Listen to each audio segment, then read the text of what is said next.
Vous le dites, vous, dans l'affiche qui est apparue, bon, que les deux influences sur ma pensée, c'est juif et chinois. Oui, justement, j'avais de la peine à voir le lien entre les deux. La femme que j'aimais, non, c'est des amours de gauche, tu vois, elle avait 16 ans et demi, et moi j'en avais autant, quoi. C'était très difficile de se voir, on se voyait que pour se disputer, et c'est là qu'est venue l'histoire Nietzsche, parce qu'elle, elle défendait Nietzsche, et moi je croyais que c'était un facho. Tout ce que je connaissais, c'était ça, quoi. Et donc, disons que euh, ça a été un amour d'enfance, dans tous les cas, que rien de prédestiné, parce qu'elle était la fille d'un bijoutier, et moi j'étais le fils du balayeur. Alors, à Monaco, ces choses-là, ouais, ouais, ça. Et alors, bon, elle a été déportée comme juive, et avec sa famille, toute la famille Gompers, et je n'ai su qu'à l'arrivée que son histoire de déportation, parce que lorsque je suis revenu, que j'ai vu son frère qui était une espèce de squelette, qui s'est mis à pleurer, à crier, et son frère avait été déporté avec elle, et qui m'a dit: tu ne la verras plus, Nicole. Tu ne la verras plus. D'accord. Et, Donc elle avait 16 ans. et alors, j'ai dit: comment au contraire. Et il me dit: et elle est devenue un grand nuage de fumée là-bas, à Birkenau. Et le soir même, et ça s'est passé, et ça prouve qu'elle avait de l'intuition, parce qu'elle avait tout refusé avant elle avait apporté qu'une seule chose, un livre. C'est tout ce qu'elle a apporté. Quel livre? De Nietzsche? Non. Un livre hébreu, le Sefer Yetzirah. Alors j'ai demandé qu'est-ce que ça voulait dire, le Sefer Yetzirah. Il me dit: livre de la création. Ah bon? Et alors j'ai demandé si ça sort en plus. Il dit: non, c'est Rabbi Aboulafia. Bon, c'est une des choses qui a été lancée par Rabbi Aboulafia. Le livre de la création, c'est quoi? C'est l'histoire, parce que c'est partie de la Kabbale, c'est pas un livre isolé ou quoi, c'est cette immense Kabbale, le Sefer Yetzirah en fait partie, et donc c'était le livre, ça, le rapport entre les chiffres et les lettres. Et c'est ça, le Sefer Yetzirah. Ce rapport entre les chiffres et les lettres est devenu quelque chose de très, très, très, très, très important, enfin, pour moi, uniquement parce que c'était le souvenir de Nicole que je voulais défendre. Et il fallait que Nicole soit présente. Hein? D'autant plus qu'elle avait chanté, hein, dans la chambre à gaz. Elle était avec d'autres femmes, etc. Hein? Nous ne sommes rien, soyons tout. Comme je n'y connaissais rien, je suis allé voir un physicien très. Et c'était Francis Bailly, qui avait fondé, en dehors de la physique, etc., le groupe de la Kabbale, d'études sur la Kabbale à Paris. Et donc, c'est lui que j'allais interroger, etc. Et alors, c'est là où il m'a dit: on va travailler ensemble. Il faut que ces choses-là ne restent pas enfermées. Hein? Il faut que. Et on va travailler et essayer, nous, de comprendre ce que ça veut dire, le Sefer Yetzirah, qu'est-ce que ça veut dire, dans la Kabbale, qu'est-ce que ça veut dire, bon, dans l'extermination. D'ailleurs, ça a joué chez les Chinois, parce que mes œuvres en chinois portent comme titre la théorie des groupes d'Évariste Galois en quête des combinatoires de Rabbi Aboulafia. Ce que vous dites sur votre amie Nicole, donc votre amie juive, en fait, d'après les derniers instants de sa vie, c'était pas une juive très orthodoxe. vous aviez plutôt affaire à une juive marxiste, donc qui était en rupture avec cette tradition. Parce qu'en même temps, on sait que dans votre carrière littéraire, il y a une passion marxiste. pour la... Elle était... Ah bon? Ah non, non, elle était nietzschéenne. Pourtant, nous ne sommes Le rien seul, tout. le seul à défendre... ah non, ça, elle était... le seul à défendre les juifs, ça a été Nietzsche. Et ce n'est ni le tsar, ni Staline, ni Marx Hitler, était antisémite, contrairement à Nietzsche. de ce côté-là, c'était Nietzsche. C'est pour ça que j'ai crié, lorsque j'ai vu FN, pour moi c'était Nicole que j'ai crié Nietzsche, Nietzsche. C'est avec tes mots que je suis rentré dans le maquis. Et c'est de là que date votre intérêt pour la culture juive? Ah oui, non, total. Non, il y a aussi l'histoire de ma mère. Votre mère était catholique? Ma mère était catholique, hein, mais disons qu'à 10 ans, c'est une famille archi pauvre, on avait tué son père à Marseille, parce qu'il était un peu anard. Ils sont retournés en Italie, il fallait quand même aller voir. Il y avait des parents lointains qui ont dit mais qu'est-ce qu'on peut faire, enfin, etc. Finalement, elle a trouvé un compagnon, mais disons la condition c'est que on envoie la fille ailleurs. Elle avait 10 ans et en plus de ça, à l'époque, c'était la maladie, hein, la tuberculose. La tuberculose. Et on l'a envoyée à Turin avec un panneau Cerco lavoro. Et on trouve un patron qui était un professeur à l'université d'ailleurs. Hein.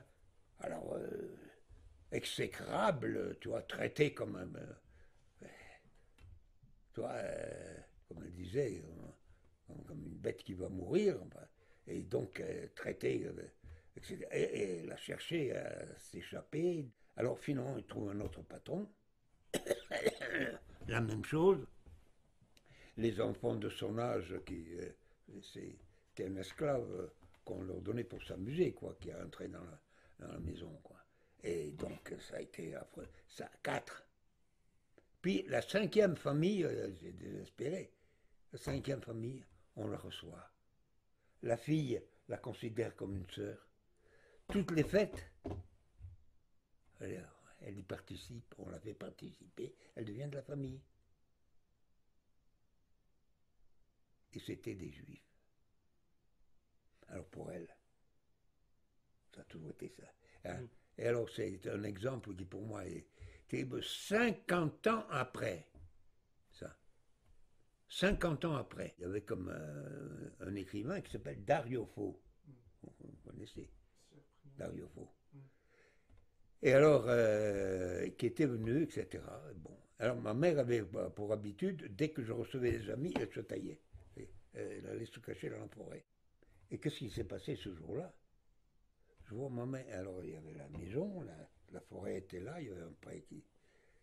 Et je la vois sortir de la forêt avec le doigt pour pointer. Et elle avance, et puis j'essaie de lui faire signe, et elle continue à avancer. Elle arrive juste à la table où on était dehors. C'était l'été, donc... et alors, on était sous l'arbre, donc, et elle avance toujours avec son doigt pointé. Puis elle arrive, elle va droit vers Fo. Elle dit, oui, siete il figlio del dottore Foa. Et Fo répond, non, pas le fils, le petit-fils. Caro, carissimo. Siete stata la mia famiglia. Et Fo, il a pris comme nom Fo, mais son vrai nom c'est Foa. Et c'était effectivement le petit-fils de cette famille juive qui avait recueilli ma mère et qui l'a même guéri de sa tuberculose. Pour ma mère, elle ne l'a quitté que lorsque mon père l'a amenée à Chicago. Voilà. Tout ça fait que Nicole, ma mère, etc., je suis juif. Oui, tout est imbriqué. Et non, mais basé sur quoi? Basé sur un langage auquel je dois la vie. Parce que si dans le camp, il n'y avait pas un juif à côté de moi, hein, c'était foutu. Lorsque le capot ou lorsque le SS te demandait ça, il faut faire ça et ça et ça, je ne comprenais pas l'allemand. Et alors, s'il n'y avait pas quelqu'un avec le yiddish, connaissant le yiddish, et qui comprenait à chaque fois, étant donné que les deux langues sont très proches, enfin, etc., et qui me disait, il te dit de faire ça et ça. Et j'évitais les coups de bâton, j'évitais les. etc. Enfin, et ça a toujours été pour moi une espèce. Le sentiment, le fait d'avoir un juif à côté de moi. Et si je suis ici en ce moment en train de vous parler, je leur dois beaucoup. Cette identité juive est intéressante étant donné que pour vous, elle est le fruit d'un certain nombre de rencontres et d'aventures. Par rapport à ça, une question tout à fait d'actualité. Comment vous jugez la situation actuelle en Palestine, en Israël, par rapport à ce qui vient de se passer à Gaza notamment? Disons, vos sympathies pour le monde culturel juif ont-ils une expression politique, géopolitique, ou c'est purement culturel? Parce que vous, dans les aventures historiques que vous avez traversées, vous avez été plutôt du côté des opprimés, du côté des apatistes, du côté des résistants, du côté des juifs pendant la Deuxième Guerre mondiale. Comment vous vous situez maintenant par rapport au conflit israélo-palestinien? Toujours du même côté. C'est-à-dire? Hein c'est pas la presse et ce qu'on en raconte qui font la vérité. Non. Hein bon, c'est-à-dire que ce morceau de terre qui, disons, qui a été juif, Jérusalem, le roi David, oh. Alors maintenant, alors qu'on chasse le juif de tous les côtés, et ça a été le cas, moi, à mon époque, ma période, enfin, Auschwitz, tout ça, bon, et ça continue, l'antisémitisme. Ça continue. Et qu'est-ce qu'ils font l'idéologie arabe dans tout ça? Qu'est-ce qu'ils font? Ils écrasent un peuple, une civilisation. Ah ben c'est ça, qu'est-ce qu'ils font? Mais qui sont les opprimés dans le combat que vous avez devant vous? Avec Mohamed et leur Dieu, c'est toujours eux les oppresseurs. Vous trouvez? Absolument. Vous trouvez que face à Israël, face au Tsahal, face à une armée extrêmement bien équipée, extrêmement riche, la résistance palestinienne et le nationalisme arabe qu'on trouve dans cette région? Je vais faire une expérience là-bas. Qu'est-ce qu'ils m'ont donné comme endroit pour travailler? Les tours du roi David. Ils ont monté une pièce dans ce décor-là. Au bout de 2 semaines, un de mes Palestiniens est victime d'un accident, a été écrasé dans Jérusalem. Il est écrasé par une voiture. 3 jours après, un deuxième, il est écrasé par une voiture. 4 jours après, toujours le Palestinien qui venait travailler chez nous, écrasé. Alors j'ai dit, j'arrête. Alors à ce moment-là, tous, à l'unanimité, là, les Palestiniens eux-mêmes, non, on continue. Parce qu'alors, ce serait, nous, marquer notre défaite, si on ne continuait pas. Moi, je ne peux pas accepter qu'il y ait un Palestinien qui soit tué tous les jours, voilà, ou tous les 3 jours, je ne peux pas. Alors à ce moment-là, se sont mêlés l'ambassade, l'attachée culturelle française est arrivée en même temps que l'attaché culturel américain. Ils sont venus tous les deux, plus l'ambassadeur américain. Ils sont arrivés et qui m'ont dit Jérusalem n'est pas reconnue pour la France. Vous ne pouvez monter cette pièce que dans un pays qui reconnaît et la Palestine et à égalité. Sinon, si vous n'avez pas l'approbation, vous partez. Le français et l'américain. Et, disons, ils m'ont donné comme la possibilité d'aller monter la pièce au Canada. Ils m'offraient, eux, la possibilité de m'en sortir. D'ailleurs, la venue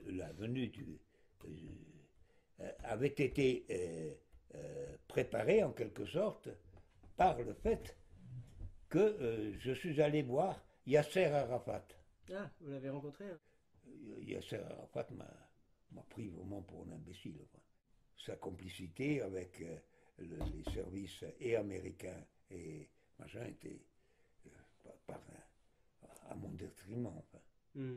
Alors j'avais qu'une seule chose, c'est de foutre le camp. Et c'est ce que j'ai fait. Je suis parti. En les saluant, enfin, avec une correspondance assez... Parce que le fait que je sois allé là-bas, ça venait surtout de juifs américains. Et d'ailleurs, j'ai un peintre, l'autre écrivain, l'autre, etc., qui s'étaient mis ensemble pour me faire aller là-bas. Et donc, disons que les liens avec eux sont toujours restés très, très forts et très fraternels. Mm.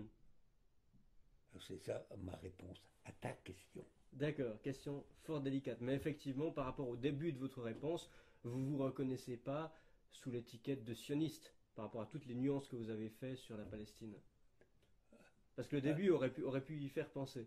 Et non, mais bon, est-ce que Moïse était sioniste? Enfin, non, certainement pas. C'est un mot inventé par Staline. Enfin. Elle est où la terre des Palestiniens? Hein? La terre des Palestiniens. Oui, je ne sais pas, moi. Il y a ce qu'on reconnaît aujourd'hui comme étant la terre, elle n'a jamais été. Et le mot Palestine, alors, ça vient d'où? Hein? Ben, c'est des invasions arabes. Mais le Christ lui-même, lorsqu'il a été jugé, c'était qui qu'il jugeait? Les Romains. Et qui est-ce qui a occupé l'entièrement? Hein? Les Romains. Jesus Nazarenus Rex Judeorum. C'est ce qui était sur la croix. Alors, lorsqu'on voit un chrétien en train de faire de l'antisémitisme, le Christ, il était juif ou quoi? Alors,